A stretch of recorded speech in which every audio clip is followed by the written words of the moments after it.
કેરળથી ઝડપાયેલા આતંકીઓ અંગે એટીએસને મોટી સફળતા મળી છે।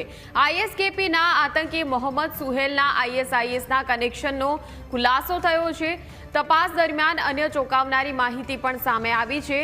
આતંકી સોહેલના ઘરેથી આઈએસઆઈએસનો ફ્લેગ પણ મળી આવ્યો।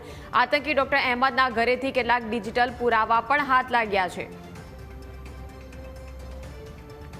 અમદાવાદના અદાલત પાસેના ટોલટેક્સ પાસેથી ડૉક્ટર અહેમદને ઝડપી પાડવામાં આવ્યો હતો। સાથે સાથે તેના અન્ય બે આતંકીઓ જે હતા તેમને પણ ધરપકડ કરી લેવામાં આવી હતી અને ત્યારબાદ જે છે તે એક બાદ એક એટીએસમાં ખુલાસાઓ જે છે તે સામે આવી રહ્યા છે અને તેની પૂછપરછ દરમિયાન તેને દિલ્હી પણ લઈ જવાયો હતો અને ત્યારબાદ તેની સામે અનેક ખુલાસાઓ જે તે સામે આવી રહ્યા છે। એટીએસની તપાસમાં સામે આવ્યું છે કે ડૉક્ટર જે મોહમ્મદ સુહેલ છે તેના પણ આઈએસઆઈએસના કનેક્શન જે છે તે સામે આવ્યા છે।